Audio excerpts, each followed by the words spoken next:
Thanks for watching. If you liked this video, make sure to subscribe for more. The Hunter Gracchus by Franz Kafka. Two boys were sitting on the harbor wall playing with dice. A man was reading a newspaper on the steps of the monument, resting in the shadow of a hero who was flourishing his sword on high. A girl was filling her bucket at the fountain. A fruit seller was lying beside his wares, gazing at the lake. Through the vacant window and door openings of a cafe one could see two men quite at the back drinking their wine. The proprietor was sitting at a table in front and dozing. A bark was silently making for the little harbor, as if borne by invisible means over the water. A man in a blue blouse climbed ashore and drew the rope through a ring. Behind the boatman two other men in dark coats with silver buttons carried a bier, on which, beneath a great flower-patterned fringed silk cloth, a man was apparently lying.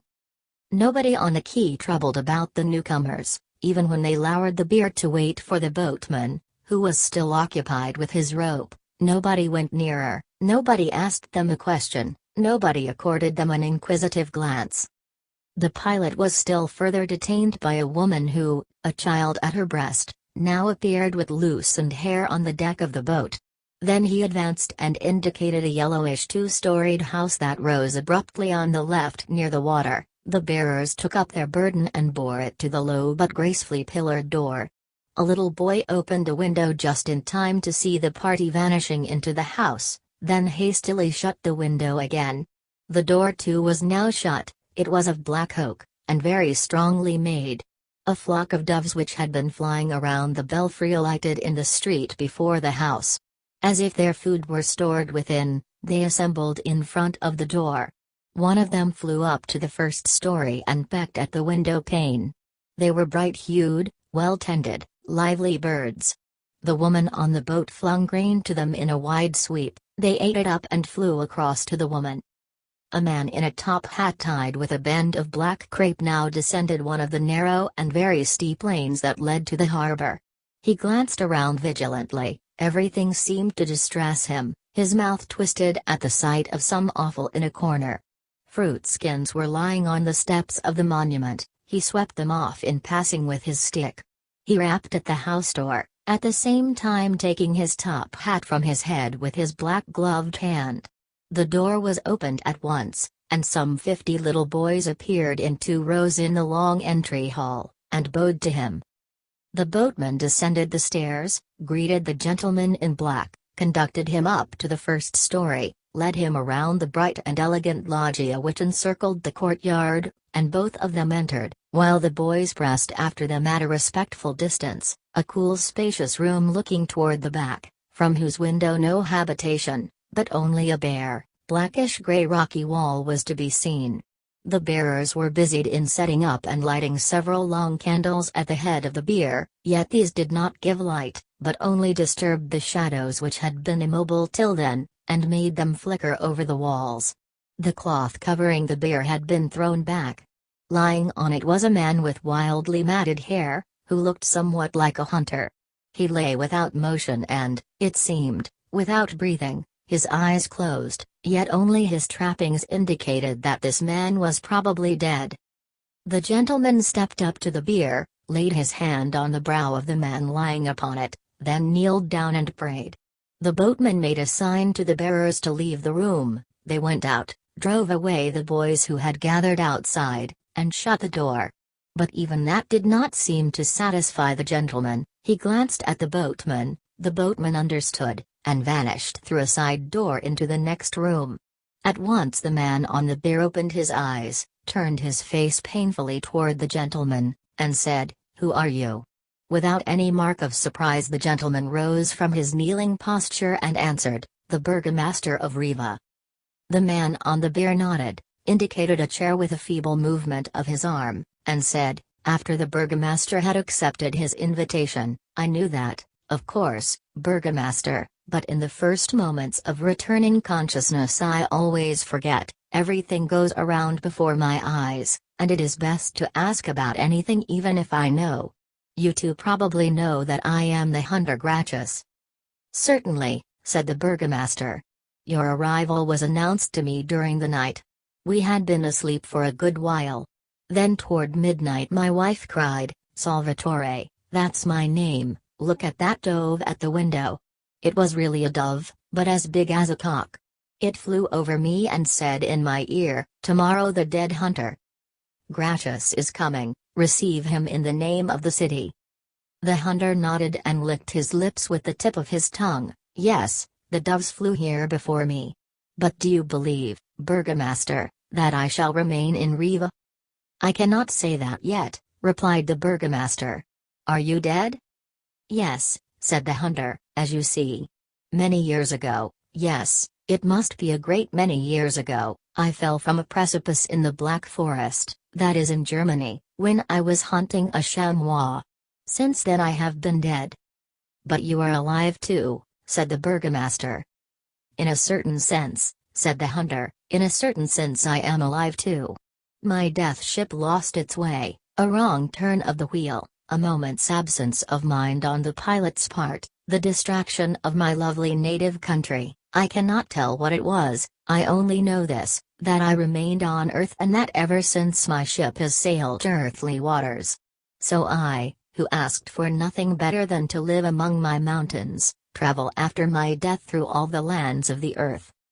"And you have no part in the other world?" asked the Burgomaster, knitting his brow. "I am forever," replied the hunter, "on the great stair that leads up to it. On that infinitely wide and spacious stair I clamber about, sometimes up, sometimes down, sometimes on the right, sometimes on the left, always in motion. The hunter has been turned into a butterfly. Do not laugh." "I am not laughing," said the Burgomaster in self-defense. "That is very good of you," said the hunter. "I am always in motion. But when I make a supreme flight and see the gate actually shining before me, I awaken presently on my old ship, still stranded forlornly in some earthly sea or other. The fundamental error of my one-time death grins at me as I lie in my cabin. Julia, the wife of the pilot, knocks at the door and brings me on my bier the morning drink of the land whose coasts we chance to be passing. I lie on a wooden pallet, I wear, it cannot be a pleasure to look at me, a filthy winding sheet, my hair and beard, black tinged with gray, have grown together inextricably, my limbs are covered with a great flowered-patterned woman's shawl with long fringes. A sacramental candle stands at my head and lights me. On the wall opposite me is a little picture, evidently of a bushman who is aiming his spear at me and taking cover as best he can behind a beautifully painted shield. On shipboard one often comes across silly pictures, but that is the silliest of them all. Otherwise my wooden cage is quite empty. Through a hole in the side the warm airs of the southern night come in, and I hear the water slapping against the old boat. I have lain here ever since the time when, as the Hunter Gracchus living in the Black Forest, I followed a chamois and fell from a precipice. Everything happened in good order. I pursued, I fell, bled to death in a ravine, died, and this ship should have conveyed me to the next world. I can still remember how gladly I stretched myself out on this pallet for the first time. Never did the mountains listen to such songs from me as these shadowy walls did then. I had been glad to live and I was glad to die. Before I stepped aboard, I joyfully flung away my wretched load of ammunition, my knapsack, my hunting rifle that I had always been proud to carry, and I slipped into my winding sheet like a girl into her marriage dress. I lay and waited. Then came the mishap. "A terrible fate," said the Burgomaster, raising his hand defensively. "And you bear no blame for it?" "None," said the hunter. "I was a hunter, was there any sin in that? I followed my calling as a hunter in the Black Forest, where there were still wolves in those days. I lay in ambush, shot, hit my mark, flayed the skins from my victims, was there any sin in that? My labors were blessed. The great hunter of the Black Forest was the name I was given. Was there any sin in that?"